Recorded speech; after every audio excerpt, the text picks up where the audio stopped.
ఈ రోజు ఒక న్యూస్ నన్ను చాలా డిస్టర్బ్ చేసింది అండ్ చాలా బాధ అనిపించింది కూడాను. మనం ఎటు వెళ్ళిపోతున్నామా అనిపించింది నాకు. వైఫ్ తిరుపూర్లో డెలివరీకి ఉందంట. వాళ్ళ హస్బెండ్ డెలివరీ చేశారంట ఇంట్లో. హస్బెండ్ వాళ్ళ మమ్మీ కూడా హెల్ప్ చేశారంట.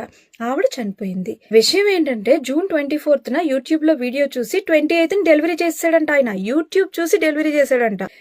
ఒకప్పుడు అనేవారు ఆడవాళ్ళకి డెలివరీ అంటే మళ్ళీ జన్మ అని. ఎందుకు అనేవారు? అప్పుడు హాస్పిటల్ ఫెసిలిటీస్ ఉండేవి కాదు. ఇంట్లోనే డెలివరీలు చేసేవారు. బతికిన వాళ్ళు బతికేవారు, చనిపోయిన వాళ్ళు చనిపోయేవారు.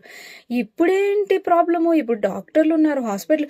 అదే నార్మల్ డెలివరీ హాస్పిటల్కి వెళ్తే అక్కడ చేస్తారు కదా. ఇందులో పోయేదే ఉంది. అందులోని పోనీ అన్ఎడ్యుకేటెడ్ అంటే ఇద్దరు సాఫ్ట్వేర్ ఇంజనీర్లు అంట, wife and husband. Even wife parents కూడా, ఆవిడ పేరెంట్స్ కూడా కంప్లైంట్ ఇవ్వలేదంట. ఎందుకు అనంటే వాళ్ళిద్దరికి ఇష్టపడే ఈ డెలివరీ చేసుకున్నారంట. అసలు ఏం జరుగుతుంది? ఆ యూట్యూబ్లు చూసి ఏది పడితే అది ట్రై చేస్తున్నారు. మనకు ఆలోచన ఉండాలి కదా. ఎవరు పడితే వాళ్ళు హెల్త్ గురించి చెప్పేస్తున్నారు, ఎవరు పడితే ఇది మంచిది కాదు, అది మంచిది, మూఢ నమ్మకాలు అంటారు.